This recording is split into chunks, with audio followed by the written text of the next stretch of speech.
Halo teman-teman, apa kabar? Saya harap kalian semua sehat-sehat ya.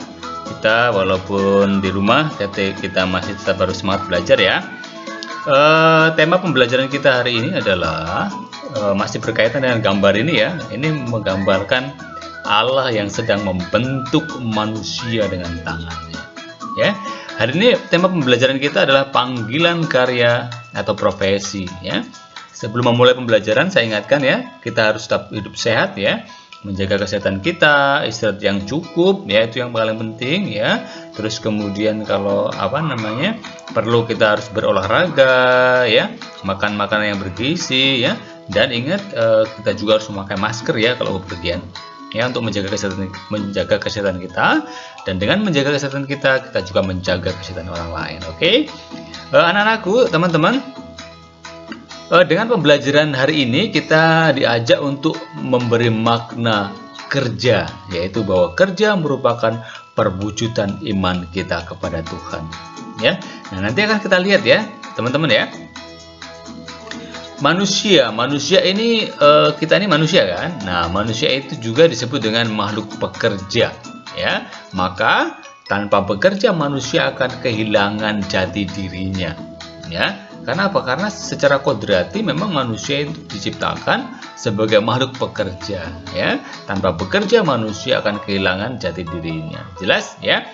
Bekerja itu harus sampai kepada pemenuhan kehidupan ya manusia itu sendiri, dan tentunya harus sampai kepada titik untuk menciptakan kesejahteraan bersama atau bonum commune ya. Jadi memang pada masa ini terjadi ya pergeseran makna kerja ya. Kerja dilihat bukan semata-mata untuk memenuhi kebutuhan hidup masing-masing atau untuk kesejahteraan bersama bonum commune ya. Jadi bekerja kemudian dilihat hanya untuk mengejar nilai ekonomis saja ya.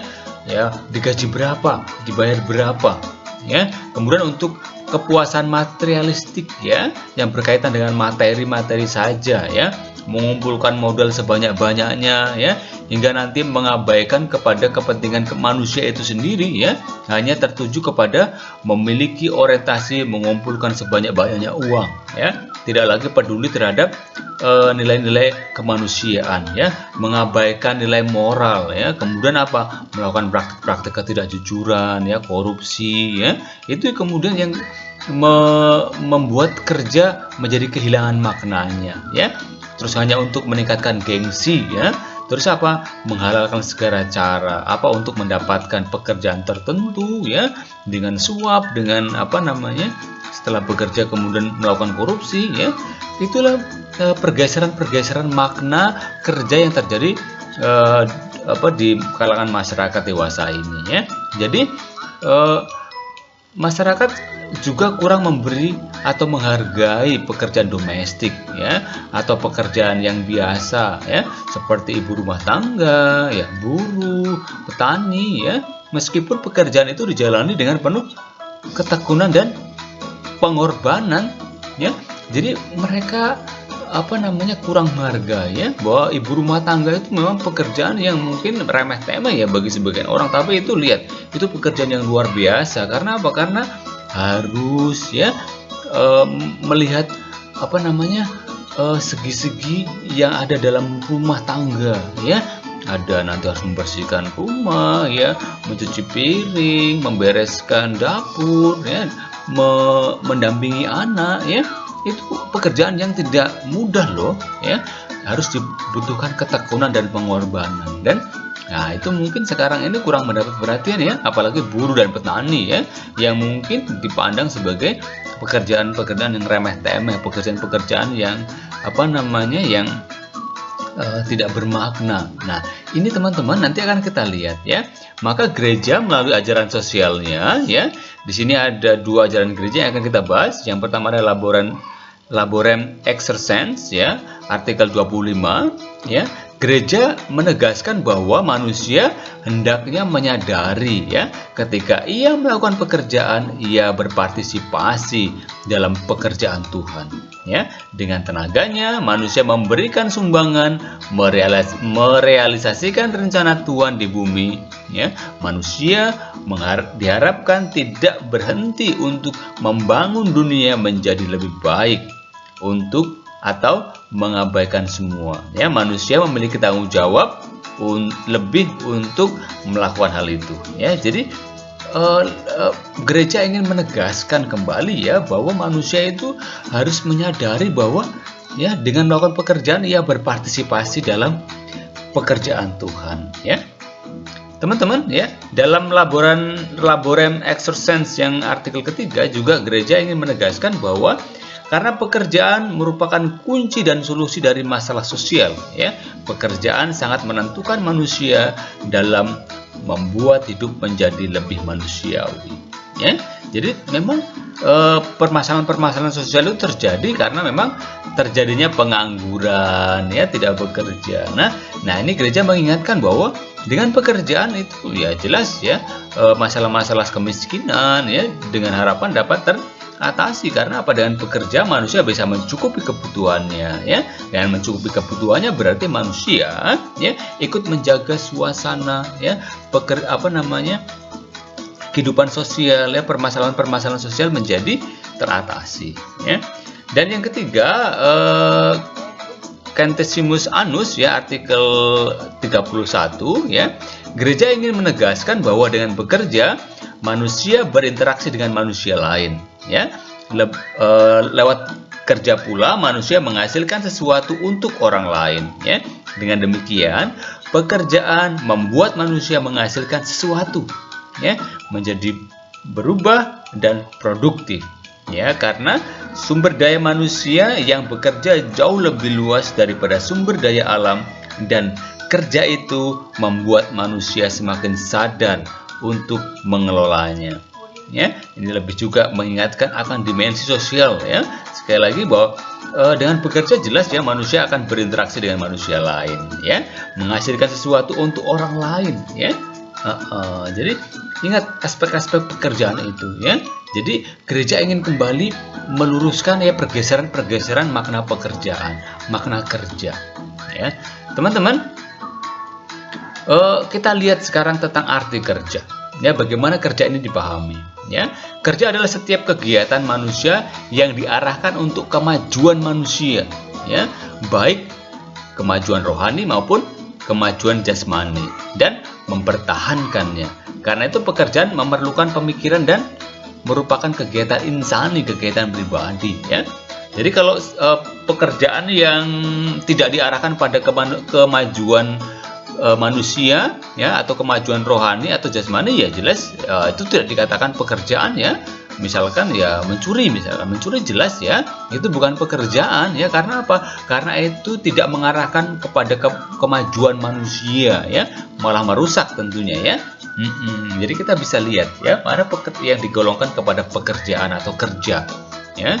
Kerja dengan sadar harus diarahkan kepada sesuatu tujuan tertentu ya. Pekerjaan merupakan keistimewaan makhluk yang berakal budi ya, sebab hanya manusialah yang dengan sadar dan bebas dapat mengarahkan kegiatannya pada sesuatu tujuan tertentu ya, jelas yang memiliki tujuan tertentu ya.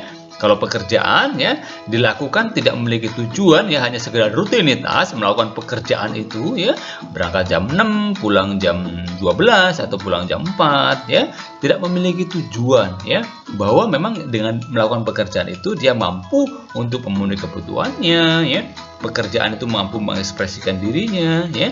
Jadi kerja dengan sadar harus diarahkan kepada suatu tujuan tertentu ya, dilakukan dengan sadar ya, dengan menggunakan akal budinya ya. Dan kerja merupakan suatu kegiatan insani yang ada dalam diri manusia sebagai makhluk yang berakal budi. Karenanya setiap jenis pekerjaan memiliki martabat dan nilai insani yang sama ya, seperti saya singgung tadi di awal ya. Pekerjaan ibu rumah tangga, pekerjaan buruh, petani, tukang becak itu pada dasarnya memiliki martabat dan nilai insani yang sama. Karena apa? Karena pekerjaan itu merupakan kegiatan pribadi ya, yang di dalamnya jelas manusia menggunakan akal budinya, mengarahkan kepada tujuan tertentu untuk memenuhi kebutuhan manusia itu sendiri, ya, ditujukan untuk kemajuan manusia itu sendiri, ya. Misalkan katakanlah tukang becak jelas, ya, dengan sadar, dengan menggunakan akal budinya, ya, dia mau mengarahkan pekerjaannya untuk memenuhi kebutuhannya, ya, untuk kemajuan hidup dirinya dan keluarga, ya. Itu merupakan ekspresi diri, ya, yang secara jenis pekerjaan mungkin dipandang orang rendah, tapi sejatinya bahwa setiap pekerjaan itu karena diarahkan kepada kemajuan manusia itu sendiri, ya, dilakukan dengan sadar, dengan tujuan tertentu untuk memenuhi kebutuhan keluarga, ya, itu merupakan suatu pekerjaan yang memiliki martabat yang sama dengan pekerjaan-pekerjaan yang lain, ya. Teman-teman, kalau kita melihat makna kerja, tadi arti kerja, ya. Jadi kalau kita melihat makna kerja, ya, kerja itu sebetulnya bermakna ekonomis, ya. Yang pertama jelas pekerjaan dipandang sebagai pengerahan tenaga untuk menghasilkan sesuatu yang diperlukan atau diinginkan oleh seseorang atau masyarakat, ya, untuk menghasilkan sesuatu, ya, bagi orang lain, ya, bagi masyarakat, ya. Dalam hal ini dibedakan menjadi pekerjaan yang produktif, ya, misalkan petani, ya, pertukangan dan sebagainya, ya. Terus distributif, ya, misalnya yaitu pedagang, ya, dan jasa, misalnya guru, dokter dan sebagainya, ya. Jelas ini menghasilkan sesuatu yang berguna bagi orang lain, ya, baik jasa, distribusi dan produksi, ya. Karena kerja merupakan unsur pokok produksi yang ketiga, ya, di samping tanah dan modal, ya. Jadi makna ekonomis dari kerja ialah memenuhi dan menyelenggarakan kebutuhan hidup yang primer, ya. Jelas, ya, sekali lagi, ya, bahwa bekerja itu dipandang sebagai yang untuk menghasilkan sesuatu bagi orang lain, ya. Jelas ini bernilai ekonomis, ya. Terus kemudian makna sosiologis, ya. Kerja selain sebagai usaha untuk memenuhi kebutuhan sendiri, sekaligus juga untuk mengarahkan kepada pemenuhan kebutuhan masyarakat, ya, kebutuhan orang lain, ya, seperti disinggung tadi, ya. Jadi ada makna sosiologisnya, makna di lingkup sosialnya, ya. Kemudian makna antropologis. Nah, ini apalagi nih, ya. Jadi kerja memungkinkan manusia untuk membina dan membentuk diri dan pribadinya, ya. Dengan kerja manusia menjadi lebih manusia dan lebih bisa menjadi teman bagi sesamanya, ya, dengan menggunakan akal budi, kehendak, tenaga, ya, daya kreatif serta rasa tanggung jawab terhadap kesejahteraan umum, ya.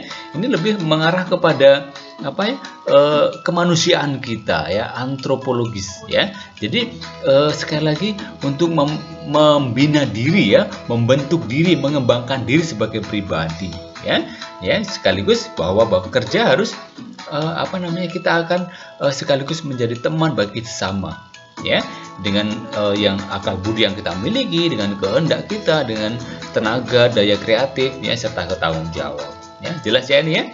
Dan pada akhirnya kerja harus sampai pada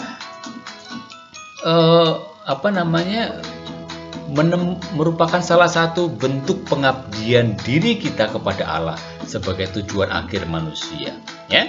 Di sini menjadi nyata bahwa kerja sesungguhnya bisa mempunyai aspek religius dan aspek pribadi dan sosial, ya. Jadi aspek-aspek kerja ini selain makna ekonomis, sosiologis dan antropologis ini, ya, memang kerja itu harus sampai kepada, ya, penghayatan religius, ya, aspek religius dan aspek sosial jelas di sini menjadi nyata, ya. Karena apa? Ya, kerja akhirnya merupakan salah satu bentuk pengabdian pribadi kepada Allah, ya, sebagai tujuan akhir hidup kita, ya. Jadi akan kita lihat nanti, ya, secara khusus mengenai ini, ya.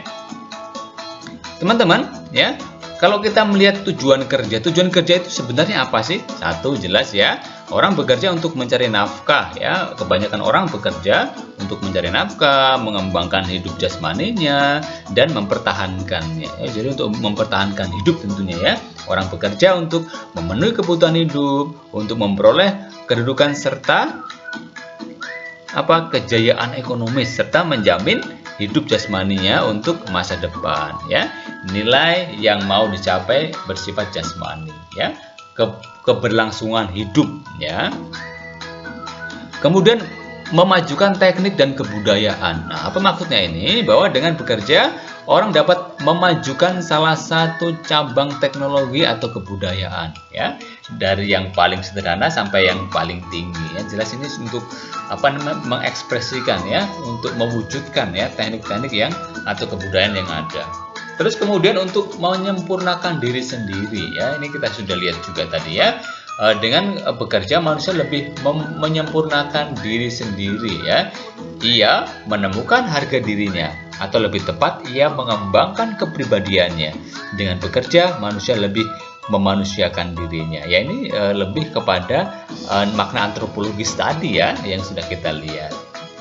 Teman-teman, kalau kita bicara soal kerja, kita bicara soal kerja, ya.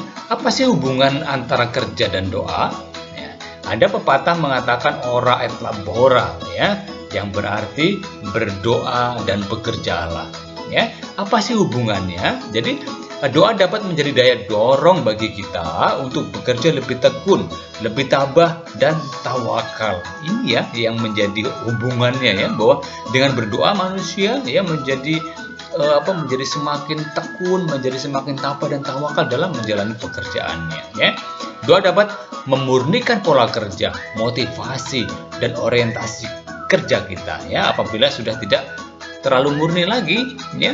Misalnya orang bekerja, ya, kemudian tidak menemukan lagi, ya, maknanya, maka doa bisa untuk memurnikan pola kerja kita, ya. Jadi doa dapat menjadikan kerja manusiawi mempunyai aspek religius dan adikodrati, bahwa manusia diciptakan memang untuk bekerja, ya. Nanti akan kita lihat, ya, secara khusus, ya, bagaimana nanti kita bisa bercermin dari Allah sendiri yang bekerja, ya. Nanti akan kita lihat. Dan maka kalau kita mengatakan semakin kita bekerja, maka seharusnya semakin kita banyak juga berdoa. Kenapa sih? Ya itu tadi, karena apa? Dengan bekerja, dengan berdoa, orang menemukan kekuatan dan dorongan serta perwujudan iman seseorang, ya. Maka kalau semakin banyak bekerja, toh kita harus memiliki banyak dorongan, kan, banyak kekuatan. Nah, itu kita timba dari doa. Maka ungkapan yang mengatakan semakin kita bekerja, ya, atau banyak bekerja, seharusnya kita juga harus semakin banyak berdoa. Karena apa? Karena ini kekuatan, ini dorongan, ya, yang sekaligus perwujudan iman seseorang, ya. Jadi sekaligus bahwa berdoa itu merupakan juga refleksi atas kerja, ya. Tahu refleksi, ya? Refleksi berarti melihat kembali pekerjaan kita. Oh, ada yang nggak beres, ya. Oh, ada yang kurang, ya. Maka ini doa itu sebagai ungkapan itu, ya. Di samping menjadi sumber dorongan dan kekuatan kita, ya. Maka tidak heran kalau kita banyak bekerja, harus kita banyak berdoa, karena itulah sumber kekuatan dan dorongan kita untuk menjadi lebih baik, ya, karena itu mewujudkan juga refleksi kerja kita. Terus yang kedua, apa sih hubungan kerja dan istirahat? Nah, boleh nggak sih manusia beristirahat, ya, ketika ia bekerja? Nah, kerja dan istirahat merupakan dua hal yang saling melengkapi, ya, karena memerlukan istirahat, manusia seharusnya bekerja menurut irama alam, ya. Manusia itu bukan mesin, ya. Lihat, ya, petani itu, ya, bekerja siang, kemudian malam, ya, beristirahat. Itu irama alam, ya. Ada terang, ada gelap, ya. Itu yang harus kita lihat kembali, ya, bahwa manusia itu jelas memerlukan istirahat, ya. Manusia itu bukan mesin. Pekerjaan itu bernilai karena manusia sendiri bernilai, ya. Maka manusia harus dapat menikmati nilai kerjanya secara pribadi dan langsung, ya. Jelas ini melalui istirahat, ya. Jadi nanti ada, kalau setelah kita kerja, ada weekend, ya, saatnya istirahat, ya, menikmati hasil pekerjaannya, ya. Dan Allah sendiri juga bekerja sebagai pencipta, ya. Allah bekerja 6 hari lamanya dan beristirahat pada hari yang ke-7. Ya, ini dalam kitab Kejadian dikatakan ya, maka sebagai citra Allah manusia harus meneladani Dia, ya, maksudnya Allah ya, juga dalam bekerja, ya. Dalam kitab Kejadian juga dikatakan ya, hari ketujuh adalah hari Sabat Tuhan Allahmu. Maka jangan melakukan sesuatu pekerjaan. Ya, jelas ya. Dari ayat ini kita sebagai citra Allah, manusia tidak dapat dipaksa untuk bekerja secara terus-menerus ya. Dia juga harus diberi kesempatan untuk beristirahat ya. Bekerja, manusia memuliakan Allah dan mengabdikan kepada tujuan sebagai tujuan akhir kita. Ya. Jadi ingat ya, Allah pun bekerja ya pada hari bekerja ya, terus kemudian istirahat pada hari Sabat ya. Kita sebagai citra Allah, kita juga sekali lagi diajak untuk ya, selain bekerja kita juga harus beristirahat ya. Jangan terus-menerus ya, kita bukan mesin ya. Kita bukan barang, kita itu seseorang. Teman-teman ya, untuk mengakhiri pembelajaran kita ya, saya mengajak kalian untuk mengerjakan tes tertulis ini. Ya, tes ini hanya untuk menguji apakah kalian sudah menyerap ya apa yang sudah kita pelajari hari ini ya. Pertanyaan nggak banyak ya, jadi silahkan nanti dituliskan ya. Yang pertama ya, jelaskan mengapa budaya kerja hendaknya ditumbuh kembangkan dalam diri setiap orang ya. Ingat ya penjelasan saya yang pertama tadi. Kemudian yang kedua, jelaskan arti dari kerja. Nah, ini ada 3 tadi ya, arti kerja. Kemudian apa makna kerja secara sosiologis ya? Ini jelas ya, tadi ada juga sudah saya jelaskan. Kemudian yang berikutnya itu apa tujuan kerja? Nah, ini ya, apa tujuan kerja? Tadi silakan ya dituliskan juga. Yang kelima, apa yang ditekankan oleh gereja dalam Laborem Exercens ya, artikel ke-25 ya. Jadi silakan, tadi ada juga sudah dijelaskan. Kemudian selain bekerja manusia membutuhkan istirahat ya. Apa yang dimaksud dengan pernyataan tersebut ya? Oke, silakan juga, ini sudah saya jelaskan ya. Yang nomor 7. Apa makna dari kitab Keluaran bab 20 ayat 10 yang mengatakan bahwa di hari ke-7 adalah hari Sabat Tuhan ya. Tadi juga sudah saya jelaskan ya, secara singkat tadi. Kemudian nomor 8, jelaskan apa makna peribahasa ora et labora. Ini juga saya sudah jelaskan ya, ini ada kaitannya dengan kerja dan doa. Kemudian apa maksud pernyataan semakin orang bekerja harusnya semakin berdoa. Nah, ini juga saya sudah jelaskan ya, ada kaitannya tadi ya dengan pertanyaan nomor 8, jelas ya, ora et labora. Kemudian nomor 10 ya, tukang becak pernah dicap sebagai pekerjaan yang tidak bermartabat manusiawi. Nah, apa pendapatmu? Ya, saya sudah jelaskan tadi ya tentang makna kerja ya, tentang tujuan kerja ya. Jadi kira-kira pendapatmu apa? Ini saya ingin supaya kalian juga mampu menganalisa ya tentang makna tujuan dari kerja itu. Oke? Silakan dikerjakan, kalian nanti tuliskan di buku, terus kemudian nanti bisa dikirim ke Bapak Ibu guru ya. Dan yang terakhir ya, saya mengucapkan terima kasih sudah bisa belajar bersama-sama ya. Kalau masih ada yang belum jelas, silakan tuliskan di kolom komentar ya. Boleh ya kalau belum jelas ya. Dan bagi yang belum subscribe ya, subscribe ya. Jadi saya minta kita bisa terus ya belajar di video-video pembelajaran berikutnya ya. Semangat ya, tetap jaga kesehatan kita ya, bahwa dengan menjaga kesehatan kita juga kita menjaga kesehatan orang lain ya. Tuhan Yesus mengasihi kita, mencintai kita, ingin supaya kita tetap bahagia, tetap sehat ya. Oke, sampai ketemu di video pembelajaran berikutnya. Bye bye, Tuhan memberkati.